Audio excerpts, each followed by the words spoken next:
short, de camiseta regata, e o policial na porta, ele disse para mim assim: ei, pare, volte e coloque uma roupa mais decente, porque afinal de contas quem está te esperando aí dentro é o juiz fulano e tal. Até então, irmão, eu não, tudo bem, voltei, coloquei a roupa, mas depois que eu me converti ao Evangelho, eu comecei a pensar: não estou aqui para atacar ninguém, não vim para isso, eu vim para pregar a palavra de Deus. Mas deixa eu dizer uma coisa para você: se na presença de um juiz a gente não pode chegar de qualquer maneira, imagine na presença de Deus.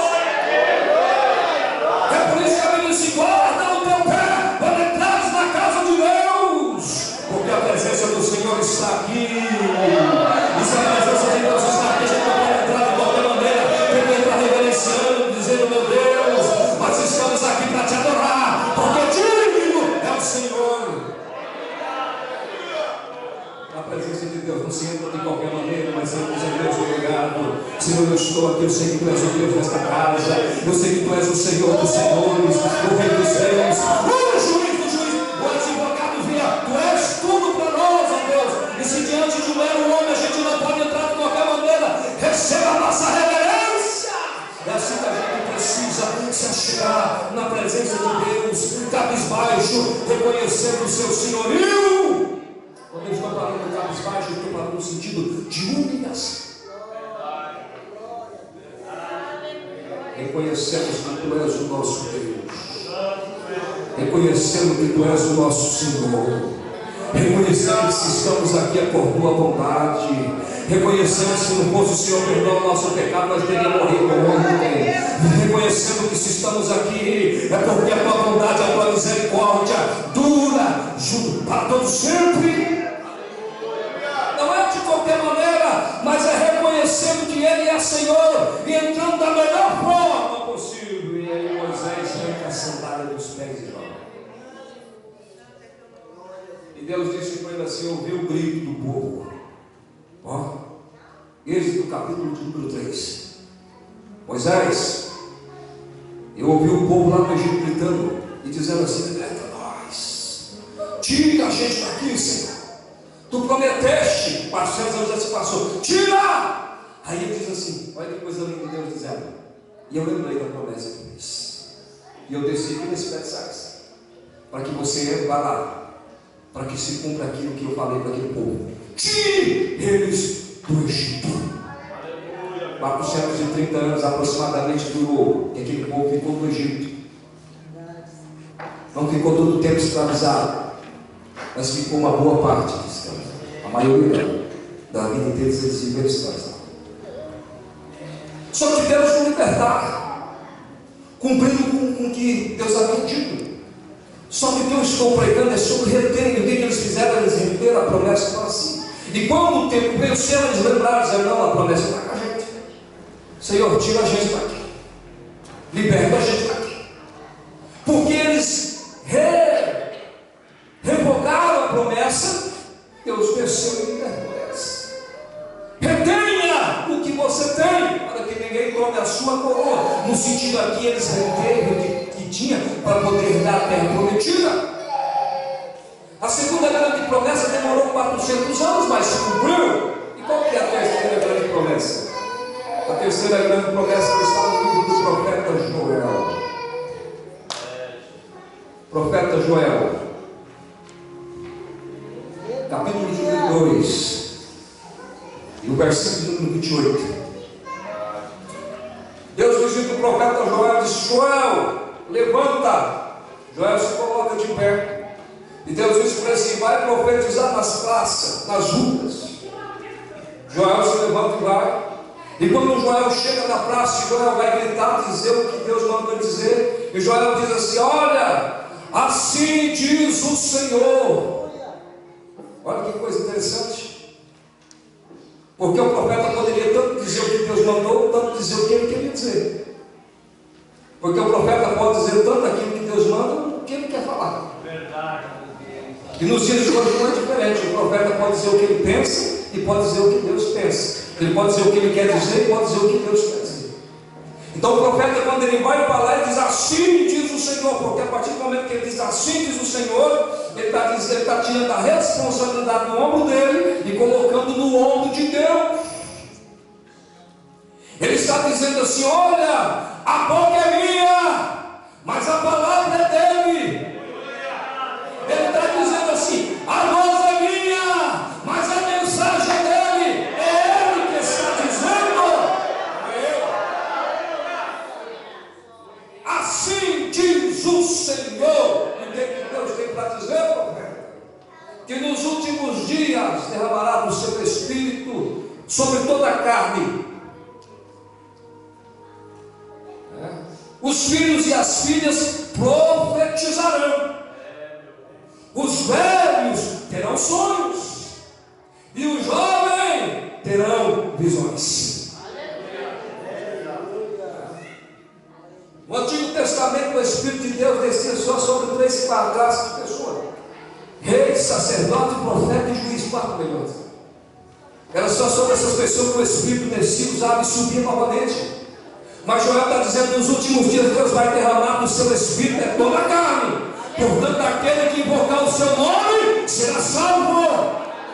Então agora você mesmo pode dobrar o teu joelho, falar com Deus, e Deus vai falar com você. Você pode falar com Ele, sentir a presença dEle, porque agora não precisa que o Espírito desce somente sobre 4 classes de pessoas, mas Ele desce sobre toda a carne. Ele desce sobre toda a carne. Depois de 830 anos aproximadamente, Jesus cumpriu o seu ministério aqui na terra. E ele disse aos seus discípulos assim: olha, lá atrás o meu pai fez uma promessa para vocês, e eles eu cumpro sobre vós a promessa do meu pai: ficar em Jerusalém até que no alto seja revestido. Estou pregando sobre a terceira grande promessa que Deus fez.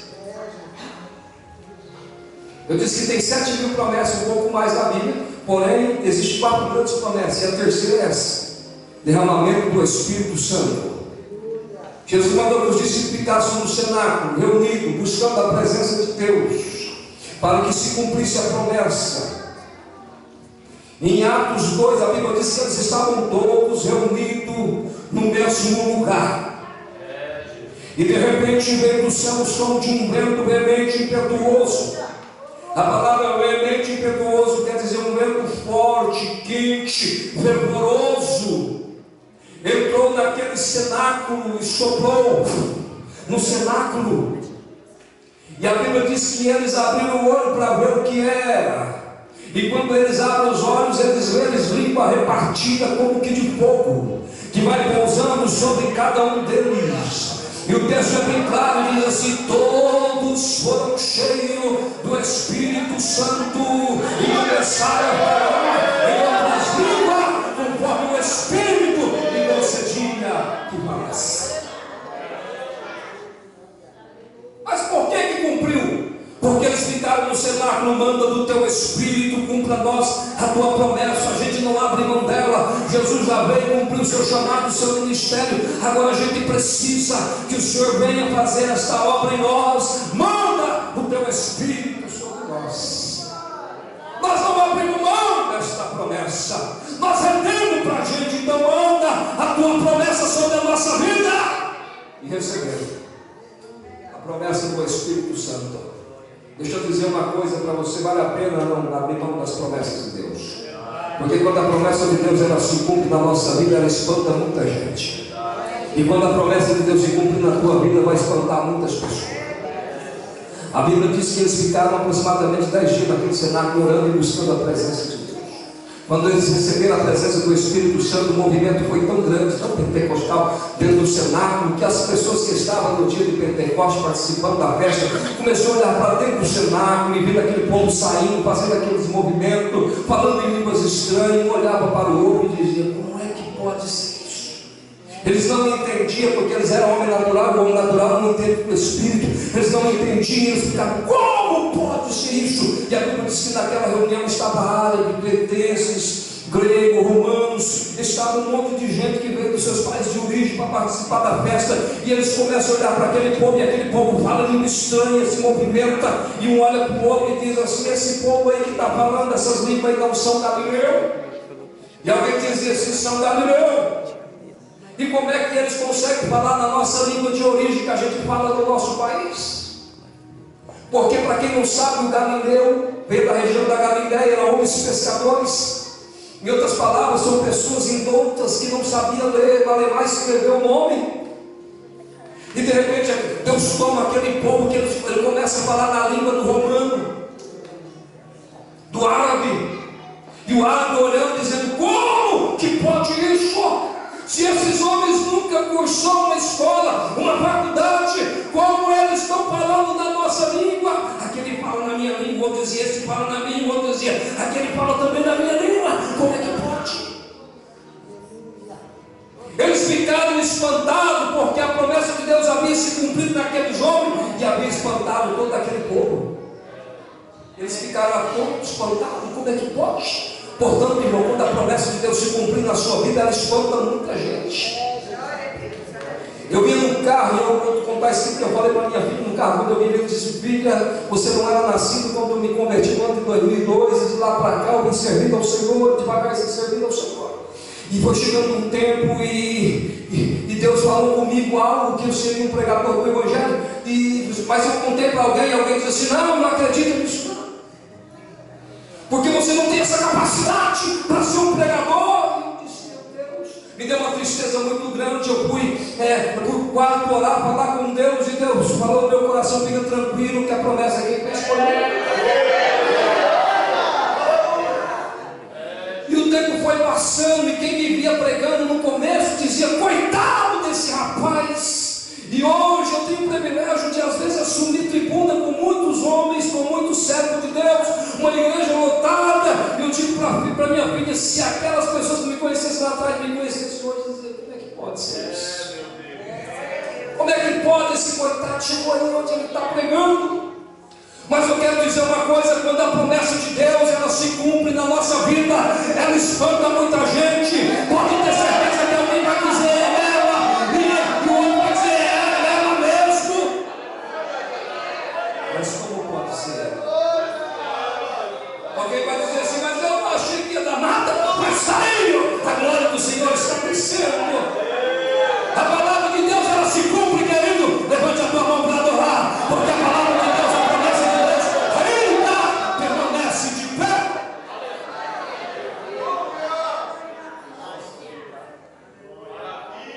Quarta grande promessa, a promessa do arrebatamento da igreja.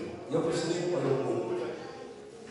Jesus, quando ele estava com os seus discípulos, ele sempre alertou os discípulos que o ministério dele terreno seria rápido, e que logo ele seria levado ao céu novamente, a sua pátria celestial.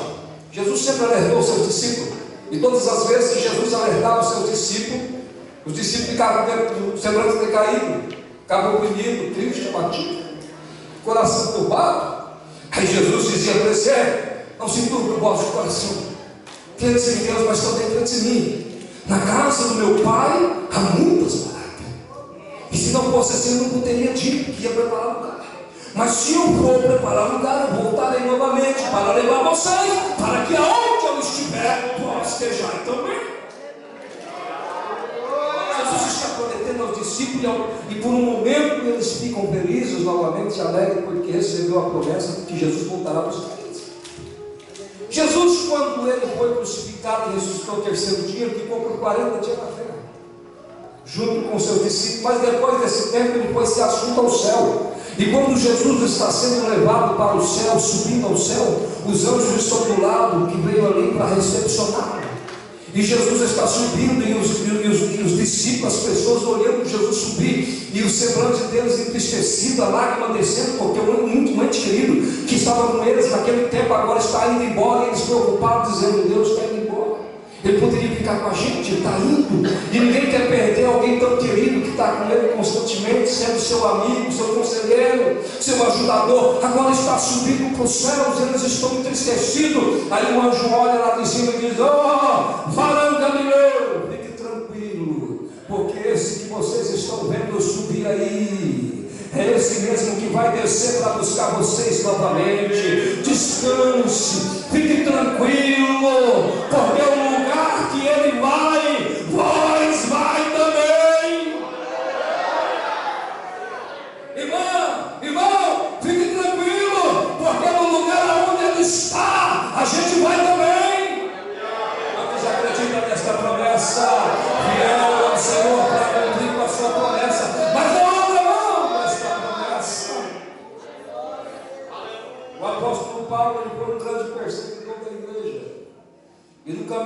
Damasco, ele se converte. Ele fica 3 dias cego, numa rua chamada Direita, na casa de Judas.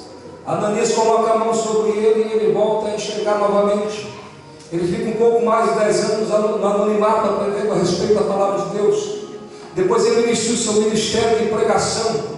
E a partir do momento que ele inicia a pregação do Evangelho, ele passa a ser perseguido por outros. Ele era perseguidor, agora passa a ser perseguido. Mas ele sofre. A Bíblia diz que ele mesmo vai dizer: olha, eu trago sobre mim a marca de Cristo. Ele está dizendo: Cristo foi açoitado, eu também fui. Cristo foi esbofeteado, eu também fui. Cristo sofreu, eu também sofri. Cristo foi humilhado, eu também fui humilhado. Eu trago sobre mim a marca de Cristo. E o apóstolo Paulo pregando naquela aflição, naquela luta, naquele sofrimento, parece que vejo alguém dizendo assim: apóstolo, desiste desse negócio de crente, apóstolo. E ele vai dizer assim: para com tudo isso, desiste de ser crente, olha o sofrimento, as aflições. E ele vai dizer assim: olha, eu tenho por certo que a aflição desse tempo presente não se compara com a glória que em nós há de ser revelada. Aleluia! Porque ele sabia da promessa que inesperado lhe aguardava. E é ele mesmo, com suas palavras, que vai dizer: se eu conheço um homem, se no corpo não sei, se fora do corpo não sei, mas Deus sabe. Ele foi até o 3º céu e viu coisas tremendas, inefáveis, que ao homem não é lícito falar. Sabe o que ele está dizendo? O homem nunca entenderá. Com a sua capacidade humana, ele nunca vai saber. Ele nunca vai entender a grandeza que é o céu, o que lhe espera, a glória. Ele nunca vai. É coisa tão tremenda que está além da imaginação do homem, que não é nem é lícito dizer para eles: não vão entender. Mas ele diz: eu vi. E eu começo a analisar esse texto e parece que vejo o apóstolo Paulo no 3º céu, e vem chegando o crente que foi salvo, vai entrando e recebe a sua coroa. Pega aqui a coroa. Entra. Você venceu, entra. Aí tem outro, pega a coroa, entra. E alguém pode dizer assim: mas aonde está escrito isso? Isso aqui não está na Bíblia. Mas eu entendo como o apóstolo Paulo está no final da sua vida. E ele diz assim: olha, a minha partida está próxima. Eu combati o bom combate e guardei a carreira.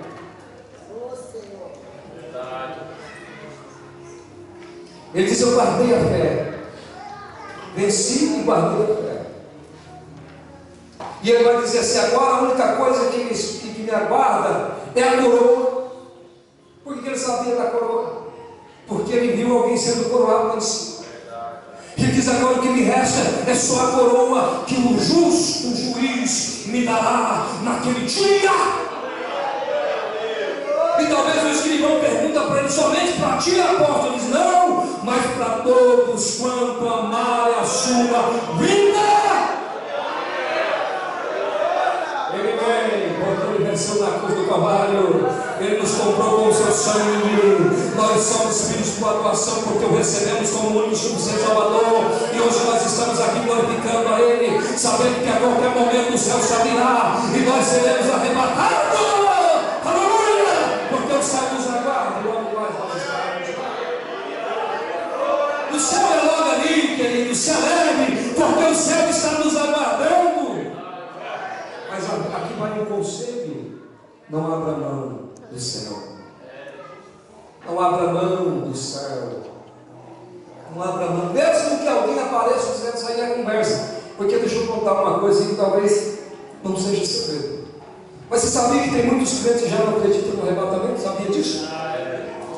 Você sabia que como que Pedro escreveu no capítulo, na segunda carta, no capítulo 3, e o verso 9, ele diz assim: que nos últimos dias surgiram homens segundo o seu próprio escárnio, dizendo: aonde está a promessa da sua vida? Porque desde que os pais dormiram, as coisas permanecem do mesmo jeito. Aonde que está a promessa da sua vida? Tem muita gente que não acredita mais nessa promessa do arrebatamento da vida de Cristo. É por isso que é muito importante este congresso aqui, para nós se conscientizar que qualquer momento nós vamos para o céu, viu? Qualquer momento nós vamos para o céu. Tem muita gente perguntando: quando vai acontecer isso? Porque desde que meu pai dormiu, as coisas do mesmo jeito. Eu estou ouvindo esse negócio de arrebatamento desde que eu nasci, eu estou quase morrendo, até agora Jesus não veio. Tem muita gente dizendo isso, e paz dos senhores são crentes, ou pelo menos tem muitos que não acreditam mais no arrebatamento. Mas Pedro vem dando conselho para aqueles, para nós nessa geração, ele diz assim: olha, mas tem uma coisa, fique sabendo que o tempo de Deus não é o nosso tempo, é diferente, porque para Deus 1000 anos é como um dia é como 1000 anos. E o Senhor, olha, vai dizer, olha, vai entrar no nosso tema aqui. Ele diz assim: e o Senhor, Ele não retarda as suas promessas, viu? Ele não retarda. Mas antes é longano para convosco, não querendo que nenhum se perca, mas que todos se arrependam. Porque o céu está reservado para nós, os crentes, os fiéis, os que adoram, os que servem. Jesus vai vir buscar a sua igreja, e nós precisamos estar atentos a estes sinais. Jesus, quando Ele veio, queridos, escute aqui, isso aqui é sério. Nós estamos vivendo nos últimos dias. O arrebatamento da igreja, em qualquer momento pode acontecer. Qualquer momento. Segundo os sinais que antecedem pelo mundo. A gente sabe que Jesus está para vir. Não sabemos o tempo nem a hora, porque a Bíblia não nos diz. Mas sabemos que vai acontecer pelos sinais. A Bíblia diz que a vinda de Jesus, ela vai vir, e o sintoma é como uma mulher que está para dar à luz. O sistema do mundo vai nos dar o sinal, como uma mulher que está grávida, com dores de parto. E qual que é o sintoma de uma mulher que está com contração? Quando ela sente as primeiras contrações, a tendência é aumentar. E é isso que Jesus está dizendo: conforme vai aumentando as contrações, é o sinal que está mais perto de nascer. Quanto mais as contrações vão aumentando, é sinal de que vai acontecer. Quanto mais forte vem, é o sinal de que mais perto está. Interessante que nós não vamos ter tempo para muita coisa no arrebatamento. O arrebatamento será tão rápido que será 4 milésimos de um segundo. É no abrir, piscar de olho, subiu. E não terá tempo, querido, vai apertar um pouquinho, não vai ter tempo para pedir perdão. Portanto, se você tem alguém para pedir perdão, peça hoje.